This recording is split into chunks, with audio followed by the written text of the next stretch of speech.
नमस्कार। मैं जनमक्ता Shriom Gautam. Madras high court के जज जस्टिस जी आर स्वामीनाथन अपने फैसलों के लिए और पिछले 8 साल में जो उन्होंने फैसलों का एक ढेर लगाया है, एक कीर्तिमान स्थापित किया है, उसकी वजह से आज देश के ज्यादातर लोगों की आंखों के तारे बने हुए हैं। लोग अब उनके लिए बहुत बड़ा सम्मान अपने दिल में रखते हैं और एक और उन्होंने ऐसा ही फैसला दिया है जिससे उनका सम्मान, उनके प्रति लोगों का स्नेह और ज्यादा बढ़ जाएगा। ये जो मामला था, ये 1755 में एक स्थानीय लोगों द्वारा अंग्रेजों के खिलाफ लड़ी गई लड़ाई और उस लड़ाई में जीत के बाद उसका स्मारक बनाने को लेकर था। लेकिन नथन नाम की जो जगह है तमिलनाडु में, वहां के एसडीएम ने इस स्मारक को बनाने की परमिशन देने से मना कर दिया। और ये जो लोग थे, जो चाहते थे कि हमारे स्वतंत्रता संग्राम के वीरों की याद में स्मारक बनाया जाए, वो हाईकोर्ट चले गए। हाईकोर्ट में उन्होंने रिट डाली और मामला पहुंचा जस्टिस स्वामीनाथन की अदालत में। जस्टिस स्वामीनाथन ने इस मामले में फैसला देते हुए जो टिप्पणी की, वो इतनी ज्यादा, आप कहेंगे कि एक तरीके से झटका देने वाली है विपक्षी पार्टियों के लिए, क्योंकि उनका एक नैरेटिव इस टिप्पणी से ध्वस्त होता हुआ दिखाई दे रहा है।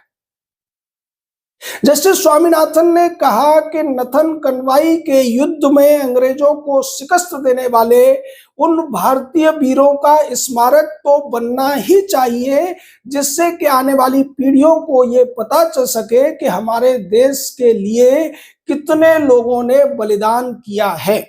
और ऐतिहासिक रूप से अगर देखा जाए तो 8.5 लाख से ज्यादा लोगों ने अपनी जान देकर, अपना बलिदान देकर इस देश को आजादी दिलाने में अपनी भूमिका निभाई है। जस्टिस स्वामीनाथन ने कहा कि कुछ लोगों को ही आजादी का श्रेय देना ठीक नहीं है और उन्हीं के नाम पर अगर स्मारक बनते रहे तो इससे भी देश का जो आने वाली पीढ़ी है उसको सही इतिहास नहीं पता चल पाएगा। देश की आने वाली पीढ़ियों को उन वीरों, उन बलिदानियों के बारे में भी पता चलना चाहिए जिन्होंने दूर दराज के इलाकों में अपने जीवन का बलिदान देकर राष्ट्र की रक्षा में योगदान दिया है।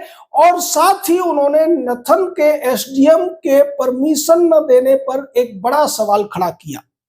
उन्होंने कहा कि स्टेन स्वामी नाम का जो एक क्रिश्चियन पादरी था, जो कि भीमा कोरेगांव की लड़ाई के मामले में भी विवादित था और यूएपीए के मामले में जेल में बंद था, उसका स्मारक बन सकता है तो भारत के स्वतंत्रता सेनानियों का स्मारक क्यों नहीं बन सकता? और उसके लिए परमिशन की जरूरत ही क्यों है?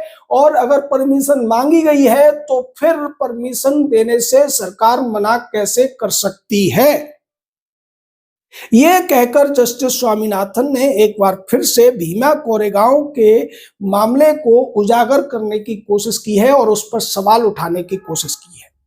ये जो भीमा कोरेगांव का मामला है, ये भी बड़ा ही विवादास्पद है और इसको अर्बन नक्सल गैंग उठाया करता है। इसके मामले में बहुत सारे लोगों को जेल भी हुई। यलगार परिषद नाम की एक ग्रुप बनाया गया और उसके द्वारा फिर से इस मामले को देश में एक नया नैरेटिव चलाने के लिए प्रचारित करने की कोशिश की गई।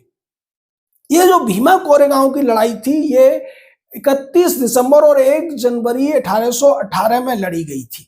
ये जो लड़ाई थी, ये मराठा सेना और ब्रिटिश आर्मी के बीच लड़ी गई थी, लेकिन कुछ लोगों ने बड़े ही शातिर और धूर्त तरीके से इस लड़ाई को दलितों की और ब्राह्मणों की लड़ाई सिद्ध करके ब्रिटिश आर्मी की जीत को दलितों की ब्राह्मणों पर जीत बताकर देश को और समाज को बांटने की कोशिश की। और भीमा कोरेगांव में जो एक स्तंभ लगा हुआ है, उसको ये अपनी विजय बताकर देश को जातियों में बांटने की कोशिश करते हुए अभी भी नजर आते हैं। इन लोगों का कहना है कि चूंकि मराठा आर्मी पेशवा की आर्मी थी और उसमें ज्यादातर ब्राह्मण थे, दूसरी तरफ जो ब्रिटिश आर्मी थी उसमें 500 से ज्यादा महार जाति के लोग थे और महारों की सेना ने मराठों की सेना को, ब्राह्मणों की सेना को हराया था, इसलिए वो ब्रिटिश आर्मी की जीत न होकर दलितों की जीत है, पिछड़ों की जीत है, मूल निवासियों की जीत है, ऐसा कहकर ये देश को बांटने की कोशिश करते हैं। अब आप सोचिए कि ब्रिटिश आर्मी में तो ज्यादातर पूरे भारत की हर जाति के लोग शामिल थे, और उनकी ये चाल हुआ करती थी कि जो हमारे यहाँ पिछड़े वर्ग के लोग हैं उनको कन्वर्ट करके वो सेना में भर्ती कर लिया करते थे। और अगर वो लोग उस आर्मी में लड़ भी रहे थे, लेकिन लड़ाई किस लिए थी? लड़ाई तो ब्रिटिश सेना के भारत पर वर्चस्व बनाने के लिए थी, लड़ाई तो मराठों की सेना को हराने के लिए थी। तो फिर ये जातिगत लड़ाई कैसे हो गई? लेकिन ये लोग इतने धूर्त हैं कि ये किसी भी बात को तोड़ मरोड़ कर पेश कर देते हैं, और ये जो स्टेन स्वामी था वो इस मामले में बड़ी भूमिका रखता था। बाद में इसको नक्सलियों से संबंध के लिए यूएपीए यानी कि अनलॉफुल एक्टिविटीज के मामले में जेल में डाला गया, जहां इसकी मौत हो गई। और इसके बाद इसके चाहने वालों ने इसकी याद में एक स्तंभ वहां पर बनाया, स्मारक बनाया।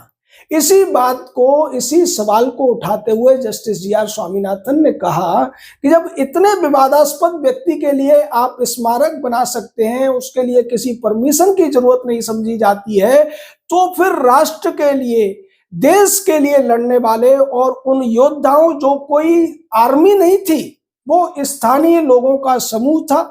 वहां एक मंदिर था जिसके खजाने को लूटा गया था ब्रिटिश आर्मी के कर्नल द्वारा, और इसकी भनक जब आसपास के गांव के लोगों को लगी तो वो लोग इकट्ठा होकर एक सेना की शक्ल में उन अंग्रेजों से भिड़ गए, और उन अंग्रेजों को हराकर मंदिर की मूर्तियों को वापस लिया गया और अंग्रेजों को वहां से भगाया गया। आप सोचिए कि ये कितनी बड़ी और कितनी ज्यादा प्रेरक घटना है, इसका स्मारक तो बनना ही चाहिए। लेकिन तमिलनाडु में जो सरकार काम कर रही है वो क्रिश्चियन मिशनरीज के साथ इतनी ज्यादा मिली हुई है कि वो ऐसे किसी भी काम को नहीं होने देना चाहती जहां पर मुद्दा मंदिर से जुड़ा हो, जहां पर मुद्दा भारतीय सनातनी संस्कृति से जुड़ा हो। वो हर उस चीज को मिटा देना चाहते हैं, दबा देना चाहते हैं, जिससे लोगों के अंदर सनातनी संस्कृति के प्रति सम्मान पैदा हो, प्रेम पैदा हो। और यही वजह है कि नथन के एसडीएम ने इस स्मारक को बनने से रोकने का ऑर्डर दिया था, जिसके बाद लोग हाई कोर्ट में पहुंचे। और हाई कोर्ट में अगर देखा जाए तो पूरे देश में इस समय मद्रास हाई कोर्ट से जिस तरीके के फैसले आ रहे हैं, उतने ज्यादा अच्छे फैसले किसी और हाई कोर्ट से लगातार नहीं आ रहे हैं। मद्रास हाई कोर्ट में तो जजों के बीच में ये होड़ लगी हुई है कि वो किस तरीके से लोगों को न्याय दे पाए और राज्य सरकार की मनमानी क्रूर व्यवस्थाओं के खिलाफ आदेश दे पाए। अगले वीडियो में हम आपको बताएंगे कि किस तरीके से मद्रास हाई कोर्ट की 2 जजों की बेंच ने एक बार फिर स्टालिन की सरकार को बुरी तरीके से एक्सपोज कर दिया है, और उसकी नीतियों की न केवल आलोचना की है बल्कि उन्हें ऐसा करने के लिए चेतावनी भी दे दी है। और मद्रास हाई कोर्ट के इन सभी जजों का पूरे देश के लोगों को सम्मान करना चाहिए। Justice G.R.. स्वामीनाथन लगातार ऐसे फैसले दे रहे हैं। और भी कई जज हैं, जैसा हम पहले भी बता चुके हैं कि जस्टिस जी.आर. स्वामीनाथन हो या जस्टिस बी लक्ष्मी नारायणन हो, इन्होंने उस फैसले को भी रोक दिया था जिसमें सुप्रीम कोर्ट के 2 जजों ने राष्ट्रपति और राज्यपाल को आदेश देने की जुर्रत की थी। तो ऐसे जजों के साथ जनता को खड़ा होना चाहिए। आपका इस पूरे मामले पर क्या कहना है? अपनी राय दीजिए, हमारे साथ जुड़े रहिए और इस तरीके के जजों का समर्थन करते रहिए, क्योंकि आज इस तरीके के जो फैसले हैं वो ज्यादातर जगह से आते हुए दिखाई दे रहे हैं। उसके पीछे जनता की जागरूकता का ही बहुत बड़ा हाथ है, क्योंकि अब जजों को लगने लगा है कि वो अगर न्यायपूर्ण फैसले करेंगे तो जनता उनका समर्थन करेगी, और जनता का समर्थन उनके लिए बहुत बड़ी पूंजी है। ज्यादातर जज कहते भी हैं कि हमारे लिए सबसे बड़ा जो एक परिश्रमिक होता है वो जनता का प्यार होता है, और इस तरीके के राष्ट्र के पक्ष में, राष्ट्रीयता के पक्ष में जो फैसले आते हैं, नेशनल सिक्योरिटी के लिए जो फैसले आते हैं, लोगों के अधिकारों के पक्ष में जो फैसले आते हैं, अगर जनता उनकी चर्चा करती है, ऐसे जजों का सम्मान करती है, तो दूसरे हाई कोर्ट में भी ये जो साहस का संचार है ये होने लगेगा। मद्रास हाईकोर्ट के जज इसलिए भी सम्मान के पात्र हैं क्योंकि वहां की जो सरकार है वो पूरी तरीके से सनातन के खिलाफ है, वो पूरी तरीके से क्रिश्चियन मिशनरीज के हाथ में काम कर रही है।